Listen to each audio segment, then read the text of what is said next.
한 주를 더 믿음으로 살고 은혜로 살기 위해서 이 수요 예배 응답의 자리, 기도의 자리에 오신 여러분들을 주의 이름으로 환영하며 축복합니다. 한 해를 믿음으로 시작하고 기도로 시작하는 우리에게 하나님은 하나님의 큰 은혜와 감동을 주실 줄 믿습니다. 2025년도 새해가 시작되었습니다. 그런데 벌써 일주일이 지났습니다. 이렇게 시작된 새해인데 또한 새롭게 시작된 한 해인데 여러분은 여러분의 삶에 무엇을 더하고 무엇을 빼기를 바라십니까? 새롭게 되기 위해서 새로운 삶을 살기 위해서 분명 우리에게 뺄 것이 있고 더해야 할 것이 있습니다. 저는 새해를 새롭게 시작하는 우리가 이런 것은 빼고 이런 것은 더했으면 좋겠다는 마음으로 제가 몇 가지를 한번 적어보았습니다. 우리의 삶의 교만은 빼고 겸손은 더하며, 서로를 향한 미움은 빼고 사랑을 더하고, 말씀에 대한 판단은 빼고 순종과 충성을 더하며, 불만을 빼고 감사를 더하는 우리 모두가 되기를 바랍니다.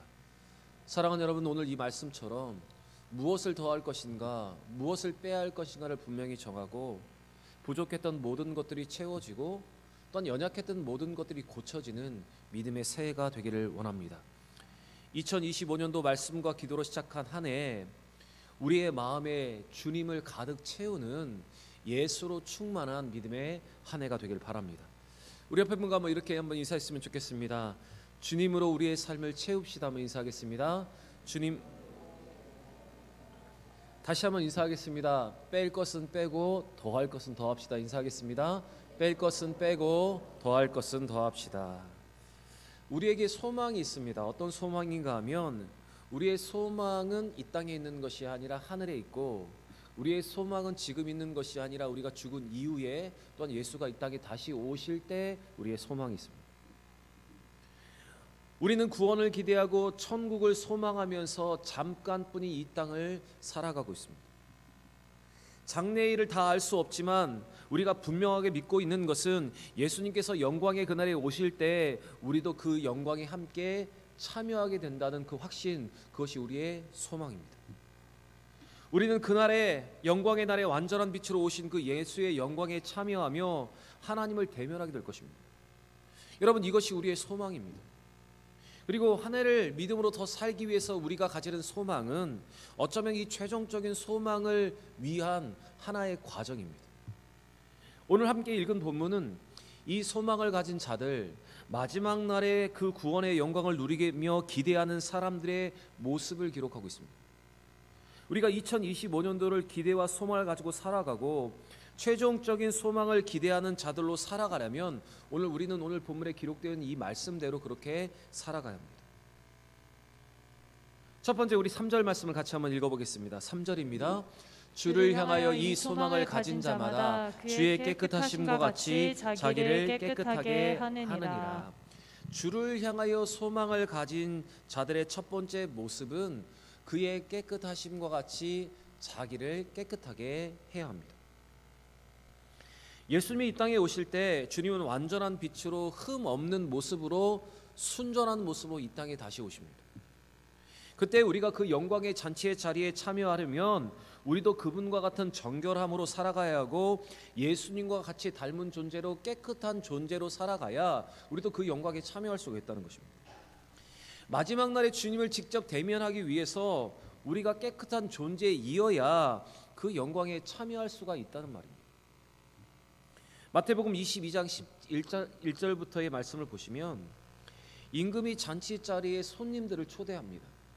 그런데 임금의 초대는 초청장과 함께 종을 보내어서 그 잔치에 입을 수 있는 예복까지 보내는 것이 바로 임금의 잔치입니다.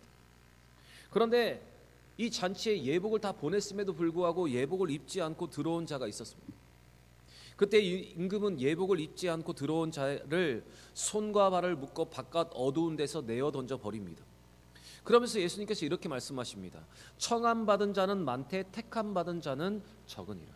그것이 마태복음 4장 11절부터 14절의 기록인데 우리 13절부터 14절만 한번 읽어보겠습니다. 임금이 사람들에게 말하되 그 손발을 묶어 바깥 어두운 데 내던지라. 거기서 슬피 울며 이를 갈게 되리라 하니라. 청함을 받은 자는 많되 택함을 입은 자는 적으니라.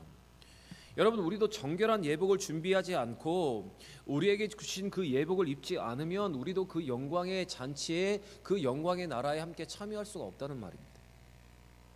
그런데 여기서 말하는 깨끗함이라는 단어에 우리가 주의를 기울여 보면, 여러분, 여기서의 깨끗함의 기준은 우리가 그동안 경험했고 우리가 생각했고 우리가 판단하는 깨끗함이 아니라, 그 깨끗함의 기준이 있는데 그것은 바로 그의 깨끗하심과 같은 깨끗함입니다.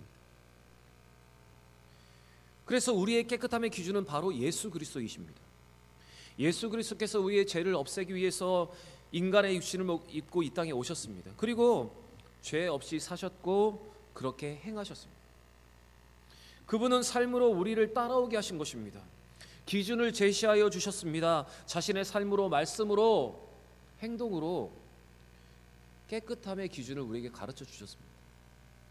그래서 예수를 따라 예수의 말씀대로 예수님처럼 살아가는 것이 우리 자신을 여러분 깨끗하게 하는 것입니다.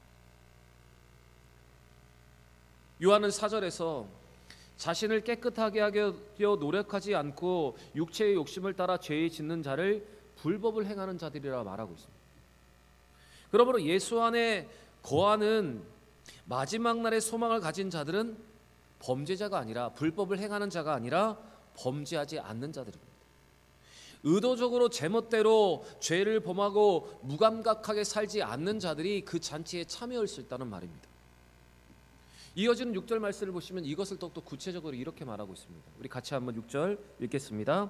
그 안에 거하는 자마다 범죄하지 아니하나니 범죄하는 자마다 그를 보지도 못하였고 그를 알지도 못하였느니라. 여러분, 누가 범죄를 하는 사람이라 말합니까? 예수를 보지도 못하고 예수를 알지도 못하는 자들이 죄를 짓는다는 것입니다. 성경은 우리에게 말합니다. 예수 안에 거하는 자들은 범죄하지 않는다. 예수 안에 거하는 자들은 죄를 짓지 않는다. 예수 안에 거하는 자들은 그의 깨끗하심과 같이 자기를 깨끗하게 한다. 그러나 범죄하는 자들은 예수를 알지도 못하고 예수를 보지도 못하였기 때문에 죄를 걷는지라고 말하고 있습니다. 그리고 그런 사람은 주님을 만날 수 없다고 말하고 있습니다. 그런데 여러분, 우리가 날마다 깨끗하게 살 수 있습니까? 죄를 짓지 않고 살아가면 좋겠지만, 여러분, 우리는 가만히 있어도, 이렇게 몇 초만 가만히 있어도 생각으로, 마음으로 죄를 짓는 사람들입니다. 그래서 우리 하나님은 우리를 깨끗하게 하기 위해서 우리에게 회개할 수 있는 기회를 주셨고, 회개할 수 있는 예수의 이름을 주셨고, 회개할 수 있는 기도를 우리 가운데 주신 것입니다. 하나님은 우리에게 회개할 수 있도록 하셨고, 회개하는 자에게 죄를 사하여 주신다고 약속하고 있습니다. 그것이 바로 요한 1서 1장 9절의 말씀입니다. 우리 같이 한번 읽어보겠습니다. 만일 우리가 우리 죄를 자백하면 그는 미쁘시고 의로우사 우리 죄를 사하시며 모든 불의에서 깨끗하게 하실 것이요. 여러분, 죄를 짓지 않는 것, 그 영광에 참여하는 비결입니다. 그리고 죄를 짓는다 하더라도 참된 회개로 그 앞에 다시 나아가는 것이 소망을 품는 자들의 깨끗함의 모습인 것입니다. 여러분, 지난해를 한번 돌아보시기 바랍니다. 우리에게도 실수도 있고 우리의 범죄함도 있고 우리에게 상처도 있습니다. 그런 문제가 우리 가운데 있다면 그의 깨끗하심과 같이 우리도 깨끗할 수 있도록 회개할 것을 회개하고 벗어버려야 할 것들은 벗어버리고 씻어야 할 상처들을 우리는 다 씻으면서 하나님 앞에 더 가까이 나아가야 하는 것입니다. 하늘의 소망을 가진 자들은 여러분 이렇게 살아가는 것이 맞습니다. 여러분, 세상 사람들은 한 해를 보내면서 망년회를 합니다. 여러분, 망년회가 뭐 하는 날입니까? 술 먹고 노는 날이 망년회입니까? 여기서 망자라는 것은 잊을 망자라는 한자를 사용합니다. 망년회라는 말은 그 한 해에 있었던 여러 가지 어려운 모든 것들을 이제 다 잊어버리고 다 씻어버리고 어려운 관계를 다 풀어버리고 새해를 더 새롭게 맞이하겠다고 만나는 날이 바로 망년회입니다. 여러분, 세상 사람들도 한 해를 마무리하면서 이렇게 노력을 하고 있습니다. 한 해 동안 있었던 나쁜 일, 나쁜 생각을 잊고 틀어진 관계를 회복하려고 노력을 하고 있습니다. 그리고 이 모든 문제를 다 해결하고 마음의 모든 짐들을 다 내려놓고 이제 새해를 기쁨으로 시작하겠다는 의미입니다. 여러분, 세상 사람들도 이렇게 노력하며 살아가는데 우리는 더 노력을 하면서 살아가야 하지 않겠습니까? 여러분, 지난해 동안 우리에게 있었던 죄의 문제를 깨끗하게 씻고 회개할 수 있는 것들을 온전히 회개할 수 있는 여러분과 제가 되길 바랍니다. 그리고 새롭게 시작된 한 해에 예수님의 삶과 가르침과 그 본을 따라서 주의 깨끗하심과 같이 우리도 자신을 깨끗하게 정결하게 만들어가는 귀한 한 해가 되기를 바랍니다. 여러분, 만약 반복되는 죄의 문제가 있고 여러분의 말과 입술을 통해서 사람들을 아프게 했던 상처를 준 것이 있다면 여러분, 회개할 것을 회개하고 누군가의 마음을 아프게 했다면 먼저 회개하고 또한 그 사람을 용서할 수 있기를 바랍니다. 그리고 용서를 구할 수 있는 여러분과 제가 되기를 원합니다. 그리고 나의 실수로 또 누군가에게 손을 입힌 것이 있다면 여러분, 그것에 대한 보상으로 우리가 무엇인가를 먼저 행할 수 있는 여러분과 저의 삶이 되기를 원합니다. 또 하나님보다 세상을 더 사랑했다면 이제 주님보다 더 사랑하는 모든 것들을 내려놓고 주님을 더 사랑할 수 있는 믿음의 한 해가 되기를 바랍니다. 둘째로, 예수 안에 소망을 가진 자들은 마귀를 이겨야 합니다. 우리 7절과 8절 말씀 같이 한번 읽어보겠습니다. 자녀들아, 아무도 너희를 미혹하지 못하게 하라. 의를 행하는 자는 그의 의로우심과 같이 의롭고 죄를 짓는 자는 마귀에게 속하나니 마귀는 처음부터 범죄함이라. 하나님의 아들이 나타나신 것은 마귀의 일을 멸하려 하심이라. 하나님의 아들이 나타나신 것은 마귀의 일을 멸하려 하심이라. 오늘 성경은 이렇게 기록하고 있습니다. 하나님의 아들 예수 그리스도는 8절의 기록처럼 마귀를 멸하려 이 땅에 오셨습니다. 여기서 마귀의 일은 하나님을 떠나 자신의 왕국을 만들고 불순종의 나라를 만드는 것입니다. 그래서 이 마귀가 우리가 예수님과 동행하는 것을 좋아할 리가 없습니다. 그래서 어제도 오늘도 내일도 우리에게 속삭이며 유혹을 하고 우리를 미혹합니다. 주님을 닮아가지 못하도록 계속 우리에게 도발을 하고 우리를 넘어뜨리려고 합니다. 특별히 소망을 가지고 믿음으로 살려 하는 자들에게 더 거세게 도전을 하는 것이 바로 이 사단의 도전입니다. 그런데 7절에서 요한은 소망을 가진 성도들을 향해서 이렇게 말을 합니다. 우리 7절 같이 한번 읽어보겠습니다. 자녀들아, 아무도 너희를 미혹하지 못하게 하라. 자녀들아, 마지막 때에 소망을 가진 자들아, 사단이 마귀가 너희를 미혹하지 못하게 하라. 바로 여러분, 이것이 소망을 가진 자들이 살아가야 하는 삶의 방법입니다. 바로 소망을 가진 자들은 마귀를 이겨야 하는 것입니다. 이 말씀은 마귀의 도전을 경계하라, 죄를 지었더라도 회개하면서 죄 가운데 거하지 말라, 사탄이 너희를 삼키지 못하도록 빌미를 제공하지 말라, 이렇게 말하는 것입니다. 더 구체적으로 말하면 사탄을 이겨내라는 것입니다. 사사기의 말씀을 보면 여룻바알이라 불렀던 사사 기드온이 있습니다. 300명의 용사로 60만의 미디안 군대를 물리쳤던, 그리고 40년 동안 이스라엘의 평화를 지켰던 사사였습니다. 그런데 그런 위대한 전쟁 뒤에 찾아온 평화의 기간에 자기의 이름을 높이기 위해서 금으로 에봇을 만들었습니다. 또 아내를 많이 두고 지역마다 첩을 두었습니다. 기드온은 에봇을 만들어 하나님의 역사하심보다 자기의 이름을 높이고 많은 아내와 첩을 둠으로 인해서 사단이 틈탈 수 있는 여지, 사단에게 빌미를 제공했습니다. 그래서 여러분, 그 후에 어떤 일이 일어난 줄 아십니까? 기드온의 첩의 아들 중에 아비멜렉이라는 자가 일어나서 자기의 모든 형제들을 다 도륙하는 일이 벌어집니다. 그리고 스스로 왕이 되려고 하는 일이 일어나게 된 것입니다. 여러분, 지금 기드온은 사단에게 빌미를 주고 있습니다. 사단이 자기를 삼킬 수 있도록 원인을 제공하고 있는 것입니다. 여러분, 사단이 우리를 미혹하지 못하게, 사단이 틈타지 못하도록 여러분, 조금이라도 여지를 우리는 남겨둬서는 안 됩니다. 성경은 우리에게 이렇게 말합니다. 무엇이든지 심은 대로 그대로 거둔다, 우리에게 말하고 있습니다.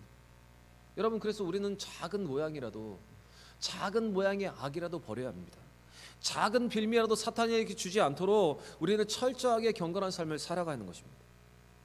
혹시 여러분, 나의 말이 분열의 불씨가 되고 나의 행동이 사단이 들삼 수 있는 여지를 두고 빌미를 두는 것이라면 이제 그 모든 것을 제거하고 그 모든 것을 멈춤으로 인해서 사단으로부터 여러분 자신을 먼저 보호해야 하는 것입니다. 제가 어렸을 때 우리 어머니가 모기에 잘 물리는 저에게 이렇게 말씀하셨습니다. 가서 씻으라. 깨끗하게 씻으면 모기에도 안 물린다. 근데 사실 그때 그 말을 이해하지 못했습니다. 그런데 여러분, 우리가 해충 박멸, 벌레가 끼지 않기 위해서 우리가 먼저 해야 될 것이 있습니다. 그것이 무엇인 줄 아십니까? 스스로 정결하게 하고 깨끗하게 하는 것입니다. 만약 개미가 있다면 개미가 찾아가는 단 것을 우리의 집에서 제거해야 되고, 해충이 먹이가 되고 번식이 되는 더러운 것이 있다면 그 더러운 것을 없애야 여러분, 해충이 더러운 것이 우리의 삶으로 들어오지 못하게 되는 것입니다. 여러분, 마찬가지입니다. 사단이 우리를 미혹하지 못하도록 사단에게 빌미를 줄 수 있는, 죄를 낳을 수 있는 말과 행동을 우리 가운데 제거해야 됩니다. 죄를 짓는 곳에 우리는 가지 않아야 하는 것입니다. 여러분, 오늘 이 자리에서 이 문제에 대해서 한번 깊이 생각해 보시고, 이제 사단에게 빌미를 주는, 사탄이 틈탈 수 있는 여지가 있다면 여러분, 그 모든 여지를 결단하면서 내어놓고 버릴 수 있는 여러분과 제가 되기를 원합니다. 여러분, 사단과 함께하는 이 영적 싸움은 우리가 주님께로 갈 때까지 계속될 것입니다. 그러나 이 싸움에서 우리는 승리할 것이고, 우리는 승리하여 그 영광의 날에 우리는 함께 참여하게 될 것입니다. 그 날을 바라보면서 여러분, 우리를 제어하고 우리를 절제하고 영광의 그 날을 소망하는 여러분과 제가 되기를 원합니다. 예수의 이름으로 우리에게 주신 말씀과 예수의 이름으로 이 모든 사단을 물리칠 수 있는 여러분과 저의 한 해가 되기를 바랍니다. 세 번째로, 주를 향하여 소망을 가진 자마다 형제를 사랑합니다. 우리 10절부터 12절의 말씀 우리 같이 한번 읽어보겠습니다. 이러므로 하나님의 자녀들과 마귀의 자녀들이 드러나나니 무릇 의를 행하지 아니하는 자나 또는 그 형제를 사랑하지 아니하는 자는 하나님께 속하지 아니하니라. 우리는 서로 사랑할지니 이는 너희가 처음부터 들은 소식이라. 가인같이 하지 말라. 그는 악한 자에게 속아서 그 아우를 죽였으니 어떤 이유로 죽였느냐? 자기의 행위는 악하고 그의 아우의 행위는 의로움이라. 요한은 소망을 가진 자마다 하나님의 의를 따라 산다고 말합니다. 그리고 소망을 가진 자마다 형제를 사랑하게 된다고 말을 하고 있습니다. 그래서 악한 자와 선한 자, 또한 구원을 받는 자와 구원을 받지 못하는 자의 기준을 바로 이렇게 말합니다. 의를 행하느냐 행하지 않느냐, 형제를 사랑하느냐 사랑하지 않느냐의 기준을 가지고 구별을 하고 있습니다. 주를 향하여 소망을 가진 자들은, 하나님께 속한 자들은, 의를 행하는 자들은 바로 형제를 사랑하는 자들이라고 지금 말하고 있는 것입니다. 여러분, 하나님은 사랑이시고 우리는 그의 자녀로서 마땅히 우리는 서로 사랑하는 자가 되어야 합니다. 이것이 주님이 가르치신 말씀입니다. 그래서 소망 있는 자들, 하늘의 소망을 품는 자들은, 마지막 그때를 소망하며 믿음으로 살아가는 자들은 형제를 사랑하게 되는 것입니다. 요한복음 15장 12절에 예수님께서 이렇게 말씀하십니다. 내 계명은 곧 내가 너희를 사랑한 것 같이 너희도 서로 사랑하는 것이니라.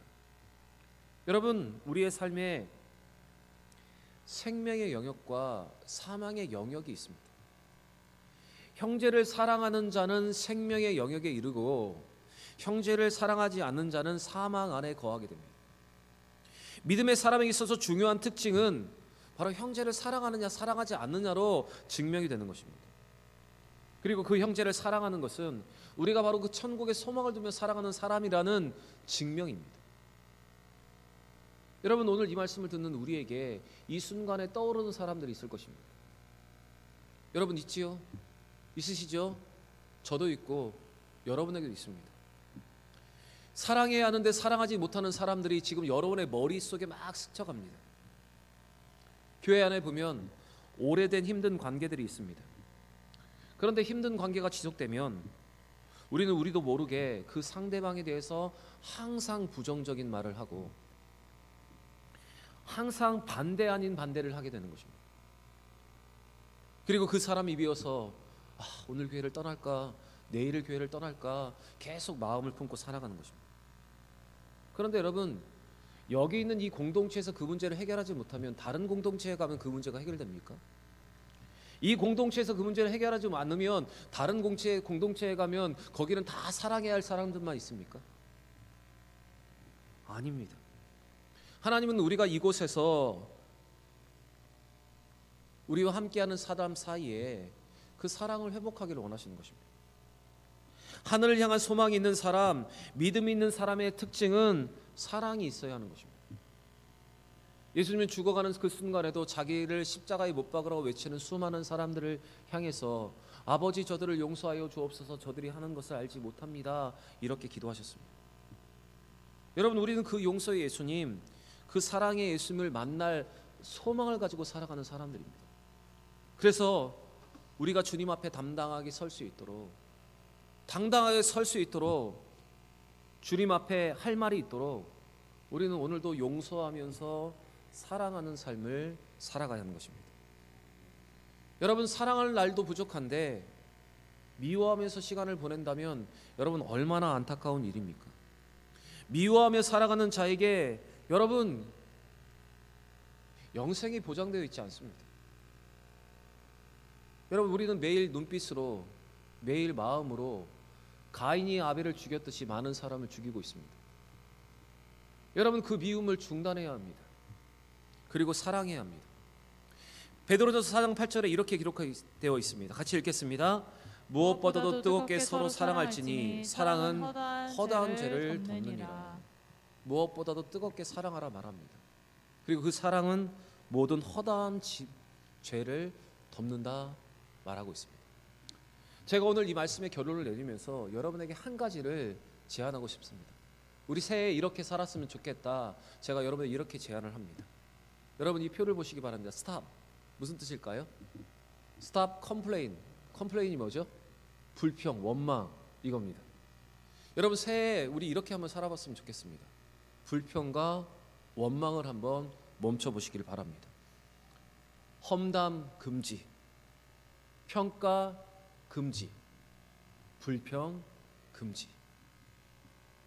여러분, 사랑을 회복하고 다시 사랑할 마음을 품고 이 믿음의 결단을 통해서 새롭게 시작할 수 있는 여러분과 저의 한 해가 되길 원합니다.